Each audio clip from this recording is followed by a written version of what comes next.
This happened in July of last year. My house was dealing with some major issues, leaving me without power for several days while repairs were underway.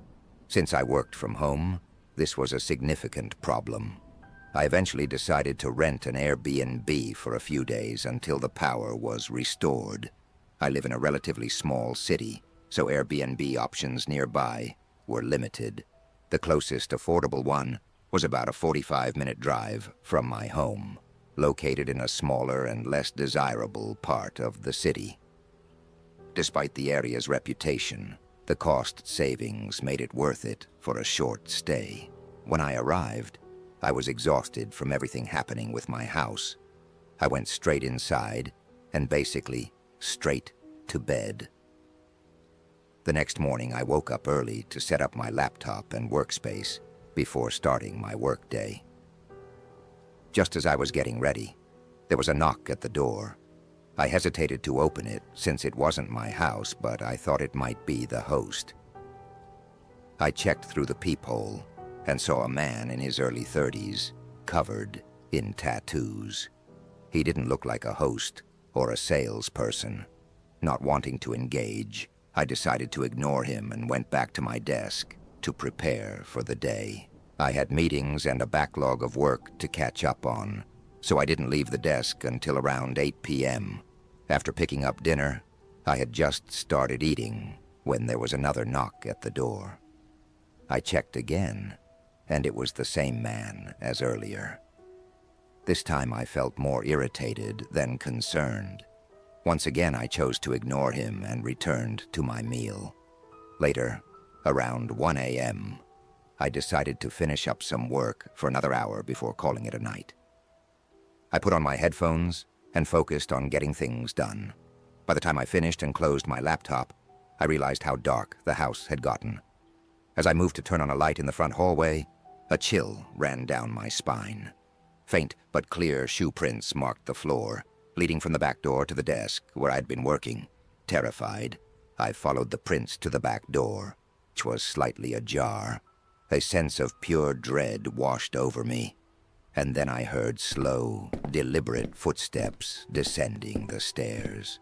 Moments later, a man appeared in the hallway. It was the same tattooed man, his face shifting from surprise to anger upon seeing me. I was frozen with fear, unable to speak. My heart pounded as I turned and bolted out the back door. I ran into the backyard and then into the trees behind the house. Hiding behind a tree, I pulled out my phone to call 911, but I quickly stopped when I heard footsteps coming toward me.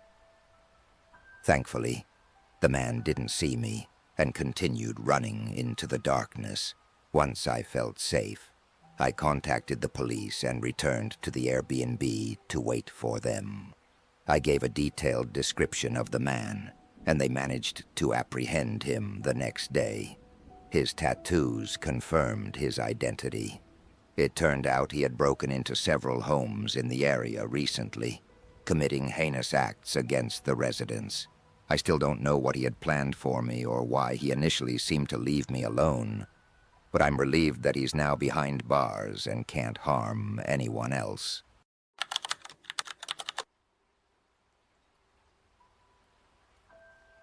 I was driving across the country on a hectic trip.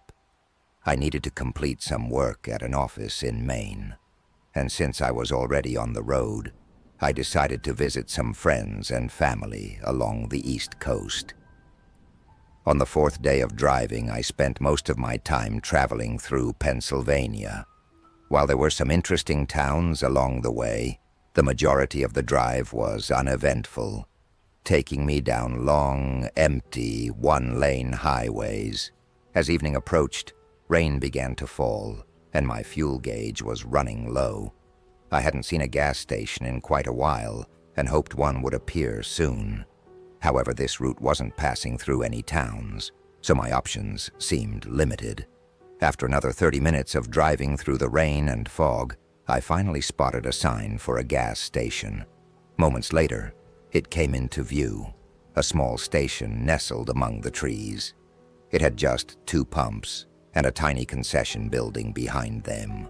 Having no other choice, I pulled in, parked, and got out to open my gas tank. When I tried to insert my card into the pump, it didn't work. I wiped the dusty screen, but it wasn't displaying anything at all. It wasn't even powered on.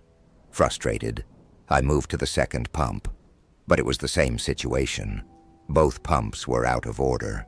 It was raining heavily and well past sunset, making it hard to see anything clearly. The station looked old and outdated, which wasn't uncommon, but something about it felt off. Then, I noticed a faint light coming from inside the concession building. Hoping there might be a worker who could assist me, I ran toward the door. The glass was fogged up with moisture, so I couldn't see inside, only the light reflecting through. I grabbed the handle, and it screeched loudly as I pulled it open. The moment I stepped inside, I felt something was wrong. The shelves were completely empty, some even toppled over, and the entire place looked like it had been abandoned for years. The light I'd seen was coming from the back of the building, but it wasn't a regular store light. It looked like a lamp someone had set up. I didn't stick around to investigate. The eerie atmosphere sent chills down my spine, and I quickly stepped back outside into the rain as I turned toward my car. I froze. A figure was standing next to it, completely drenched, peering into the windows. "Hey, what are you doing?" I shouted as I moved closer. The person turned to look at me but quickly shifted their gaze behind me. Confused, I glanced back at the building. The front door had opened, and a man was stepping out into the rain. He had long black hair and a sickly, gaunt appearance. Without hesitation, he began sprinting toward me. Panicking, I turned back to my car. The person near it had backed away, but the man running at me didn't slow down. I managed to get into the car just in time, locking the doors as he reached it. He yanked at the handle, then ran something sharp, a knife, I assumed, along the side of the car as I sped off. The loud metallic scrape echoed in my ears as I drove away into the night. About 30 minutes later, my car ran out of gas. Thankfully, I had cell service and was able to call for help. As I waited, I examined my car and found a long scratch etched across the door, evidence of how close I had come to danger. When I later reported the incident to the police, they informed me that the gas station had been out of service for over a decade. Beyond that, there were no further leads, leaving me to wonder what might have happened if I hadn't escaped in time.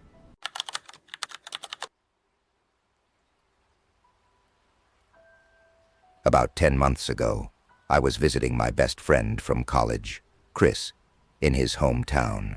Chris's hometown was much smaller than what I was used to, but he showed me around, and we spent our time going to bars and hanging out.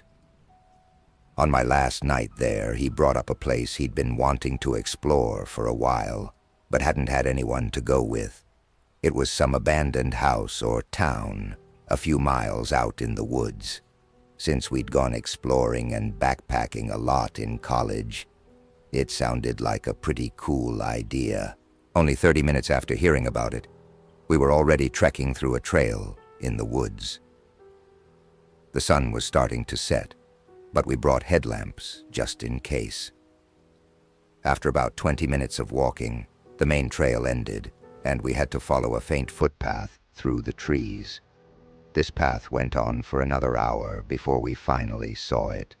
A house came into view, and as we got closer, we noticed several more houses behind it. It wasn't what we had expected. The houses didn't look ancient or overly dilapidated.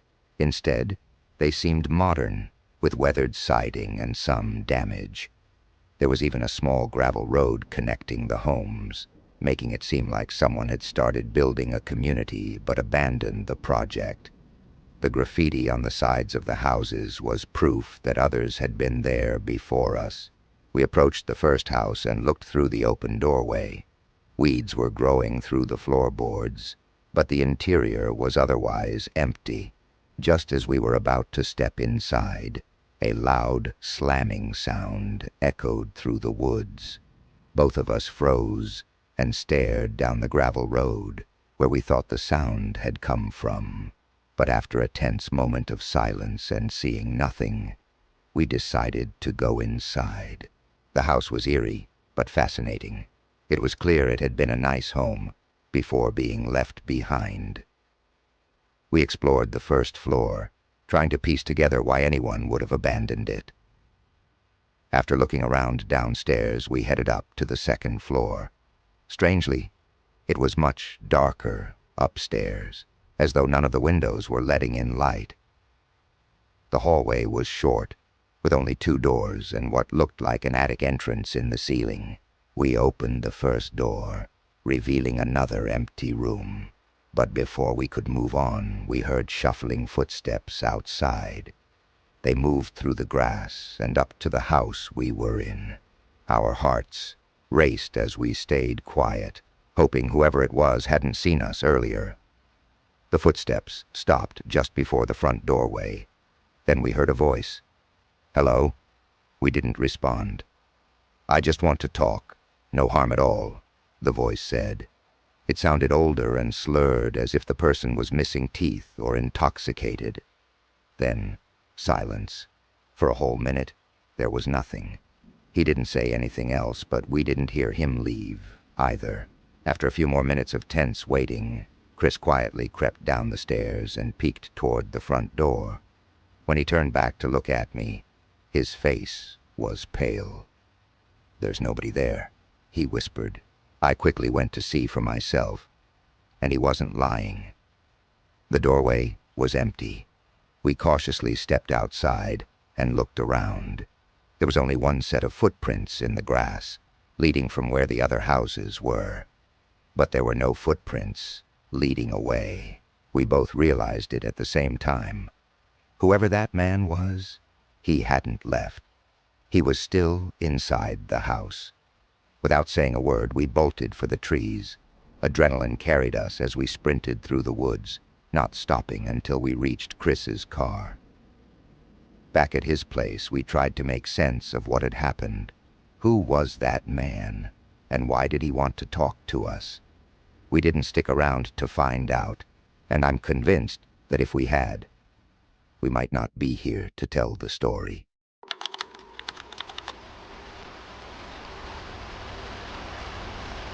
I was backpacking on a trail I'd found in the Cascades National Park. It was an out-and-back route that typically took 3 days each way. I didn't know much about the trail or how popular it was, but when you're on these long routes, you usually don't run into many people anyway. On the 3rd day of my hike, I passed one of the campsites and saw a man sitting by his tent. I decided to take a break and struck up a conversation with him. He mentioned that he planned to stay there for the night and head to the trail's peak the next day. I told him that I was heading to the peak that day and joked that I'd probably see him when he got there. After chatting a bit more, I continued on my way. By the time I reached the peak, my campsite for the next 2 nights, I was awestruck by the view. It was unlike anything I'd ever seen and made for an incredible rest spot. That whole day, nobody passed through the area, and as night fell, I realized I was still the only one there. I thought back to the man I'd met the day before. He'd said he'd be heading to the peak today, but he never showed up. I figured he might have changed his plans or decided to stay an extra day at his previous campsite. The next morning, I packed up my gear and started the hike back down the trail. I got a late start, and for some reason, my body felt unusually sore, which slowed me down. By the time the sun had set, I was still on the trail, walking under the beam of my headlamp. After about an hour of hiking in the dark, I finally reached the campsite where I'd seen the man. His tent was still there, set up just as it had been when I last saw it. This struck me as odd. Knowing his plans to continue hiking and understanding that staying at one campsite for several days was unusual for backpackers, I called out, asking if he was okay. There was no response. I walked closer and called again, saying I just wanted to check on him.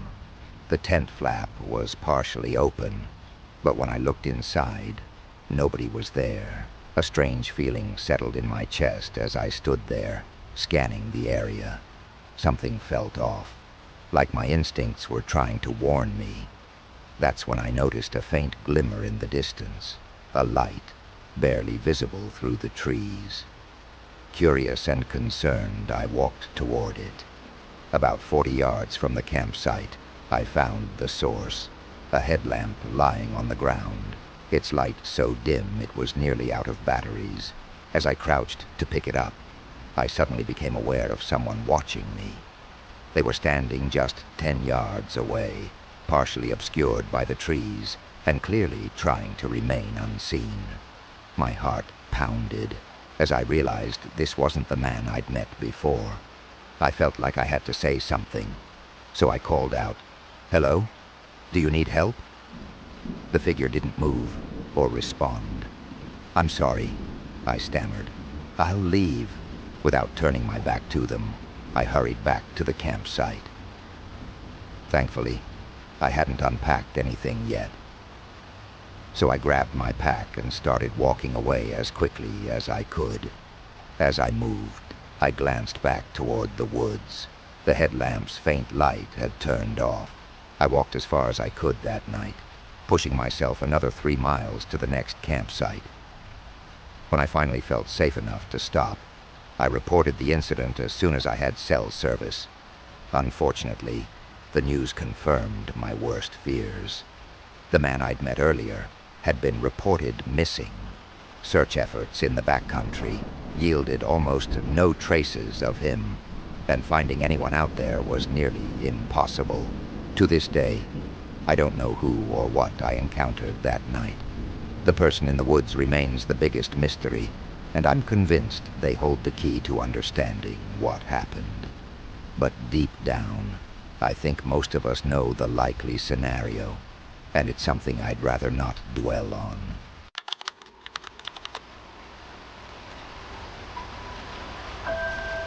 I had booked an Airbnb several weeks in advance in a town I'd never been to. A client I was meeting for work lived in the area, so I was only staying for a day and planned to drive back home afterward. The drive was about 3 hours, and when I finally pulled into the driveway, I noticed how quiet the neighborhood was. Most of the houses were dark, and trees covered the lawns, blocking much of the view. The only thing I saw was someone walking down the road far ahead. Nothing about them seemed unusual, but for some reason, the sight left me feeling uneasy. I unlocked the door, went inside, and started settling in. The house was pretty average, but it was exactly what I needed for the night. After making my rounds and checking the place out, I opened the front door to grab another bag from my car. As I stepped onto the porch, I noticed the person I'd seen earlier. They were no longer walking, but standing in the middle of the road, facing the Airbnb. I started walking to my car, and they noticed me. Without a word, they turned and began walking away. I watched them for a moment, feeling a growing sense of suspicion about the whole situation. They continued down the street, so I shrugged it off, grabbed my bag, and went back inside. To be safe, I locked the doors and even opened the garage to pull my car in. For the next couple of hours, I periodically checked outside to see if the person had come back. I didn't see them again, and eventually decided to get some sleep, knowing I had to wake up early the next morning. My alarm went off at 4 a.m. groggy. I sat up and immediately noticed a light coming from under the bedroom door. I didn't remember leaving any lights on, but I assumed I might have overlooked one in the kitchen. As I approached the door, though, I heard something on the other side, a faint shuffling sound. like someone moving at the end of the hallway. When I opened the door, I saw the living room light was on. My stomach dropped, because I was certain I'd turned it off before bed. The shuffling noise continued as I walked down the hallway. Peeking into the living room, I froze. A man was crouched in the corner, rummaging through one of my bags. He wore a black hoodie and ripped jeans, the same outfit the person I'd seen earlier had been wearing. For a moment, he didn't notice me.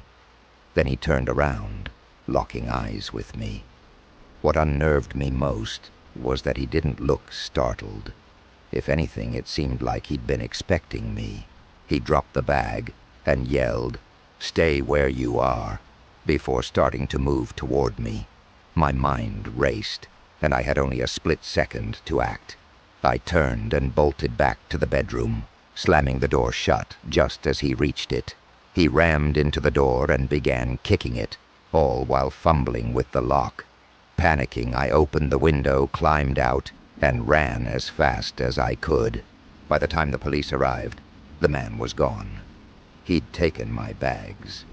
But the most terrifying detail was what they found when they checked the bedroom. The door was unlocked. He'd managed to pick the lock and get inside. If I had tried to hide instead of escaping, I'm not sure I'd still be here. The police suspected that his intentions went beyond simple robbery, though they couldn't be certain. All I know is that I'll never forget his face or how calmly he reacted when I saw him. I can only hope he never finds me again.